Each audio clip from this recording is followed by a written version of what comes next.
je závodná, tak si každý z nás na nej pozor.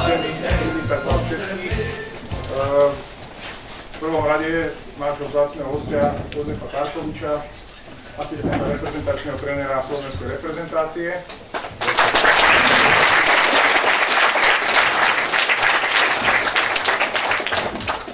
Po mojej lavici Attilu Pinteho. Atila je viacnásobným reprezentantom, je legionárom, trénerom v súčasnosti, takže je to pre vás živým vzorom, šamorinským odchovancom, ktorý jednoducho vystúpal na najvyšší piedestál v rámci futbalu, aký sa dá dosiahnuť. Takže ja som veľmi rád, že prijal naše pozvanie. No a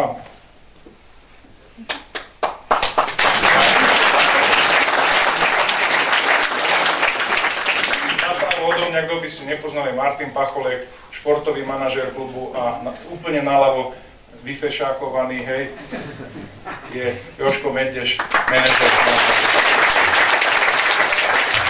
Že sa s Jozefom Tarkovičom stretávame v čase, keď slovenská reprezentácia asi zažila najväčší úspech v histórii. Asi viete, neviete, sme na 8. priečke v tohtoročných tabuliek v rámci celého sveta. Ja si myslím, že potlesky to zaslúžim.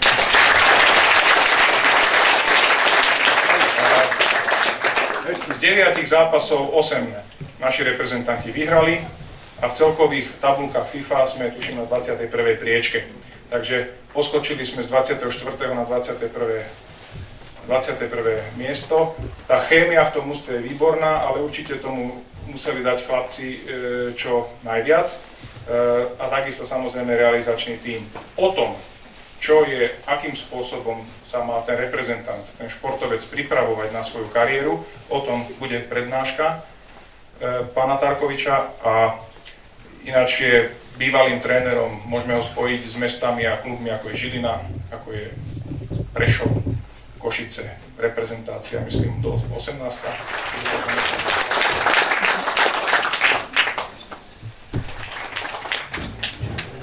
Pekný dobrý večer.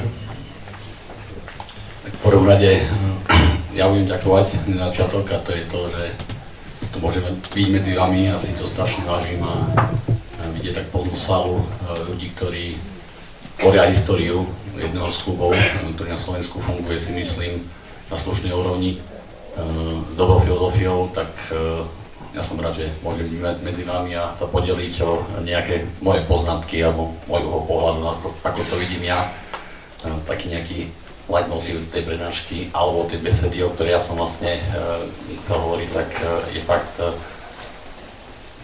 postoj hráča vo vzťahu k jeho kariére.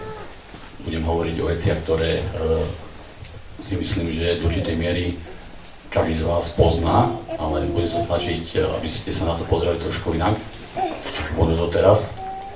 A keď začnem ešte tú formálnu prvú vec, tak by som vás pozdraviť od trénera a družstva pána Kozaka, ktorý teda momentálne je v Košiciach, ale vie, že som tu a chcel, aby som vás pozdravil. Takže kariéra hráča, ako tu nám máme Attilu, a si myslím, že tu je možno, že asi najkrajší príklad toho, čo dokáže človek v živote dosiahnuť zo športového hľadiska, kde máte typický príklad toho, že ten hráč, alebo každý jeden človek, ktorý chce niečo dosiahnuť čokoľvek, tak tomu musí venovať celú svoju kariéru a myslím si, že ten talent ako taký nestačí. A to je zase zásadná vec, ktorú by som chcel povedať, že talent, a to beriem nielen to, že teda viete do optikou lepšie ako možno, že váš spoluhráč, ale skôr to, že máte danosti na to, aby ste v danom odvetví čo dosiahli. Talent môžete mať na rôzne iné odvetvia, môžete mať hudobný talent, môžete mať talent na ekonomiku a tak ďalej, ale jedna vec je to rozpoznať, druhá vec je v tej oblasti sa niekde posunúť. A preto mali by ste začať čítať. Ja by som bol veľmi rád zvedavý, máme tu všetkých hráčov, alebo teda v tých prvých laviciach sú hráči, ktorí už prečítali nejaký životopis nejakého hráča. určite máte svoje vzory, určite máte hráčov, ktorých máte vy nalepených na stene. A koľký z vás prečítali nejaký životopis hráča? Aby ste vy vedeli vlastne, čo všetko ten hráč obetoval, aby sa dostal tam, kde sa dostal. Čítal niekto? Vzadu, raz, dva, 3, 4, 5, 6. Akí hráči? Mámšík, áno. Škrtel. Ja som mal tú možnosť, alebo tú výhodu proti vám, že som mohol aj s Hamšíkom, aj so Škrtelom sa osobne stretnúť, ale keďže ich trénujem momentálne s trénerom Kozákom, o týchto veciach sme sa bavili.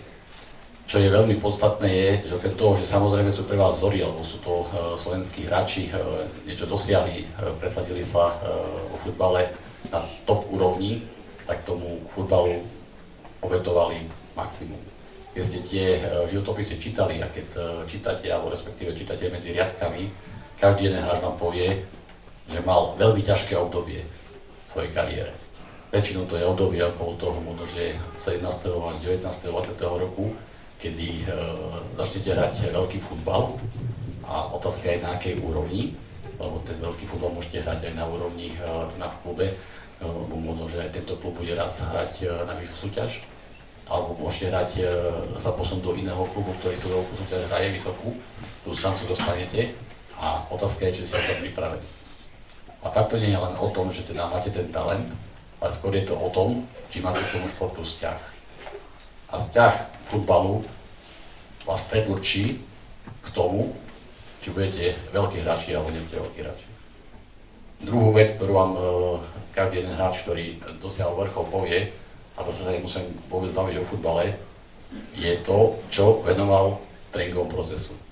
To znamená, že okrem toho, že ten futbal má rád, ho musí milovať. Nemať rád milovať, musí s ním žiť a musí veľmi poctivo trénovať. Trénovať navyše, trénovať tak, aby v podstate každý deň tréning pre vás bol ako malý zápas. Trénovať tak, aby ste sa dokázali posunúť, aby ste mali z toho športu radosť.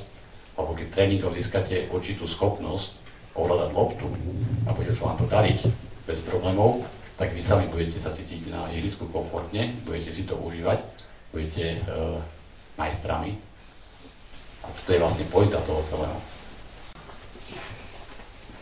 Ja by som bol rád, keby ste sa pýtali, keby v podstate sme to otvorili teraz tú besedu a nemusí to byť samozrejme len oblasť hráčskej kariéry, kde sa môžete spýtať na čokoľvek, na čo vám bude vedieť odpovedať. Ja by som bol rád, Maťo, keby si to nejak začal moderovať. Moja otázka, jestli by jsem mohl na Atilu Kinteho, ať už jako může to teďka vzít jako z pohledu hráče, jako trenéra. Chtěl bych se zeptat jako hráč, jako reprezentanta, protože tu máme hodně mladých hráčů, jestli takovým, kdy začal přemýšlet nad tím, že by chtěl být reprezentantem, nebo že by byl reprezentantem, kdy přišla ta první myšlenka toho, že bude hrát vrcholový fotbal a jestli už v takovým mladým věku, jako je 10, 11, 12 let, jestli nad tím vůbec přemýšlel, anebo nad čím přemýšlel, jaké byly jeho myšlenky, jestli si to ještě pamatuje teda. Tak, dobrý večer prajem všetkým. Tak v prvom rade som chcel hrať futbal čo najlepšie a až že som sa dostal do reprezentácie, samozrejme tam boli veľa roboty, veľa trénovania. Jasne, že to bola iná doba, ale 5-6 hodín určite som trénoval ako mladý chlapec. Tie možnosti neboli také, jak teraz, že lepší tréneri možno, ale ten cieľ, ktorý bol nastavený hlave hlavne, že čo chcem dosiahnuť, v tých podmienkach, ktoré vtedy boli, som proste išiel a to som nevnímal, že budem raz reprezentant, to prišlo nejako samo a za tie výkony asi som sa tam dostal. Ja to doplním o takú jednu skúsenosť, ktorú mám na základe rozhovoru s Hamšíkom aj s Maťom Škrtelom. Oni dosť analogicky obidvaja v mladom veku odchádzali, ono, že viete, jeden do Petrohradu, druhý do Neapolu. A jeden aj druhý, obidvaja hráči, skoro rovne hrávali. To znamená, že si tam ako mladí hráči, išli tam, Hamšo hrával, mám takýto, neviem, či dokonca viacej ako rok pri Naveru, to je ako keby, dáme tomu na Slovensku New Yorka. A vôbec tí tréneri, ktorých tam brali ako talentovaných hráčov, si ich potrebovali otestovať, potrebovali vedieť, ako vyzerajú.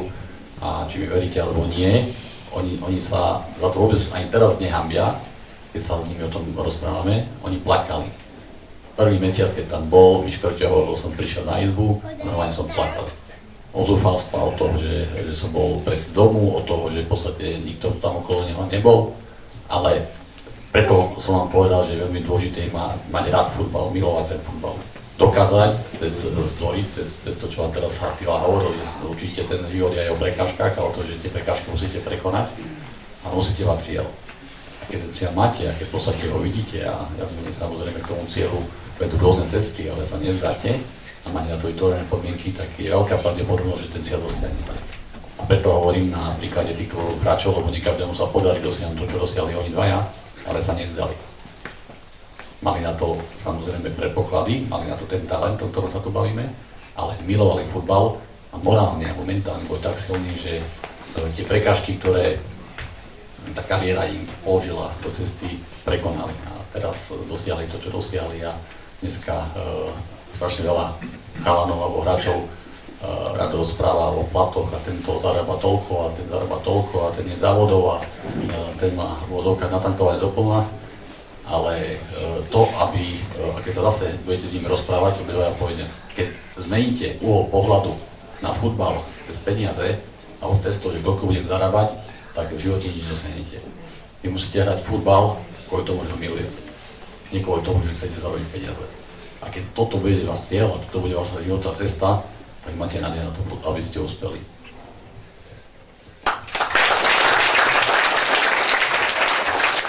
Dobrý deň.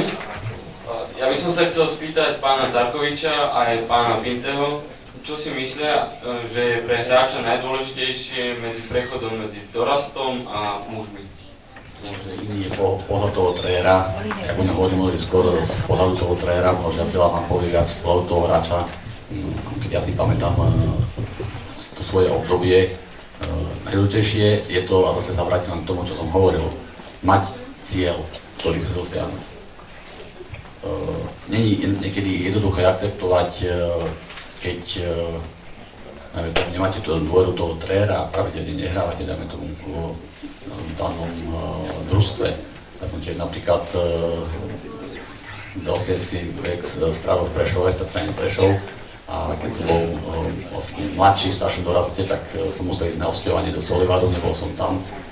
Tiež som si v podstate prechádzal takým ťažkým obdobím, dobre si na to pamätám doteraz, ale tam nejde o to, to je tá prekážka, ktoré sa bavili.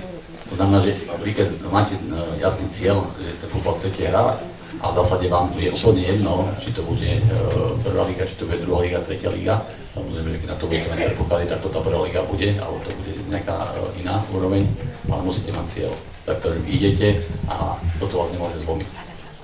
Tam samozrejme okrem toho, ja dobre viem, že v tomto veku musíme si hovoriť prvé lásky, diskotéky, nebudem pokračovať, tých vecí veľa, ale niekedy je to ťažké obetovať ten sociálny život, niekedy je to veľmi ťažké si to odpustiť, niekedy je veľmi ťažké vidieť kamarátov, jak každý piatok idú s kamarátkami na diskotéku a ja nemôžem, lebo na druhý deň hrajem zápas, ono to je ťažké, ale to sú tie obety, ktoré buď ste ochotní priniesť na oltár v úvodzovkách, aby ste niečo dosiahli vo futbale, alebo ste potom to není ochotní a potom samozrejme v tom období veľmi ťažko plynule prejdete do tej vyššej vekovej kategórie. Podľa vás, prečo je taký veľký nezáujem ľudí o náš ligový, by som povedal, aj reprezentačný futbal? A to ešte dodám k tomu, že veľa úspechov vám prajem v reprezentácii a aby naši politici uvedomili, že máme rád ten futbal.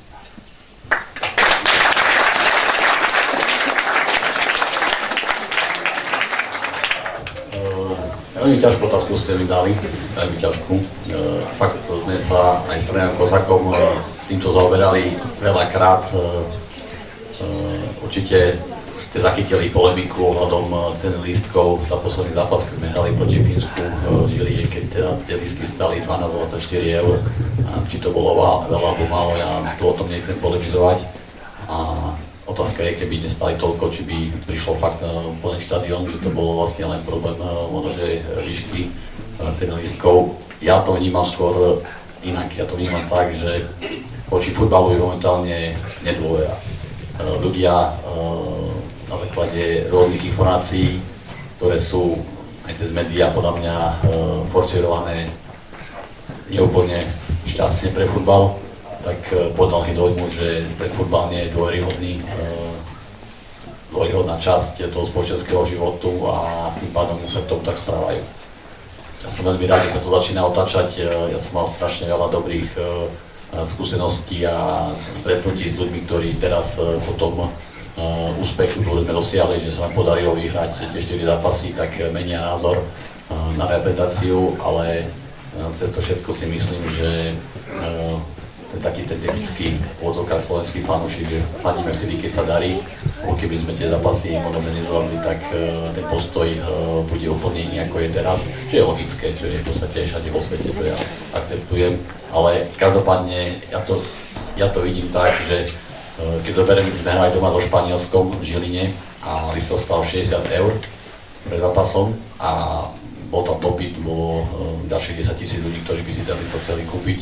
A hrali sme doma s Fínskom priateľský zápas, kde my sme očakávali osobne, ja vám to poviem otvorene, aj keď sa snažím očakávania nemať, že vlastne tí ľudia sa prídu s reprezentáciou rozlúčiť, aby v podstate vyjadrili vďaku alebo teda minimálne podporu na základe toho, že sa podaril nejaký čiastkový úspech, tak tí ľudia neprišli. Povieme, že ten listok je drahý, tak to je ten problém, ja skôr vidím ten problém v tom, že slovenský fanúšik nechodí na Slovensko, ale na super. A to je to, čo je potom samozrejme problém, lebo všade vonku sa chodí na domáce družstvo. Všade vonku chodia fanúšikovia fandiť vlastnému družstvu v prvom rade. A není aj úplne jedno, či to je super, ale není to jedno samozrejme, ale není až tak dôležité, proti komu hraje. Ja by som chcel využiť, že máme tu človeka, ktorý je v jednej kabíne so všetkými hviezdami slovenského futbalu. Neviem, či ste už mali tú príležitosť niekedy s niekým byť, ktorý je so Škrteľom pravidelne, alebo s Hamšíkom, s Tochom a tak ďalej a tak ďalej. Rád by som sa opýtal na nejakú pikošku z tej kabíny, to je jedna taká, ich je veľa. A druhá taká moja podotázka je to tá istá reprezentácia ako tá predošlá. Skúste nám povedať, ako viete, alebo vy a Janko Kozák, namotivovať týchto chlapcov, lebo títo reprezentanti zarábajú obrovské peniaze, aj keď ja viem, že veľmi správne to tu bolo povedané, že futbal musíte robiť nie pre peniaze, ale preto, lebo ho milujete. Ale napriek tomu, ako to prebieha v tej kabíne, ako viete namotivovať týchto chlapcov, ktorí hrajú v takých kluboch, akých hrajú, ako je Liverpool. Je pravda, že samozrejme myslím na to Slovensko, nie sme tak veľká krajina, aby sme mali až taký veľký potenciál, myslím, hráčsky z hľadiska počtu hráčov, ako Španielsko, dajme tomu, alebo Ukrajina, alebo tie veľké asociácie, ktoré majú aj veľký počet obyvateľov. Tých hráčov máme málo, to mi Atila môže potvrdiť a samozrejme za každého jedného sme vďační. A ja si vôbec nemyslím, že vlastne tí tréneri, ktorí boli pred nami, vyrobili zle. Skôr si myslím, že my sme sa vôbec, keď sme prišli do družstvu, nezoberali tým, čo bolo pred nami, ale tým, čo chceme dosiahnuť. A tu musím vyzdvihnúť prvú vec, a to je osobnosť trénera Kozáka. To je ťažko sa o tom rozprávať, to treba zažiť. Je to fakt skúsený človek, ktorý má neskutočný prehľad, má veľký cit pre coaching, vie vstúpiť do zápasu v pravý čas, má veľmi dobré, som povedal, motivačné postupy, keď rozprával s hráčmi, ale základ je to, že tým hráčom vrátil dôveru. Vyzvihol hráčov, ktorí fakt stále to škrtel, Hamšík, škrtel, Hamšík, škrtel, Hamšík, ale futbal hrajú v tomto smere dokázal vstupovať do zápasov, alebo sme dokázali vstupovať do zápasov adekvátne, sa nám podarilo možno, že striedaniami pomôcť tomu družstvu k tomu, aby sme ten zápas zvládli, že striedajúci hráči nám pomohli napríklad minus v dvoch zápasoch, že tí hráči fakt idú z tých zápasov na 110%, lebo aj oni majú nejakú vnútornú motiváciu a povedzme si odpovedne, že 6 hráčov pravdepodobne už v ďalšej kvalifikácii figurovať nemusí.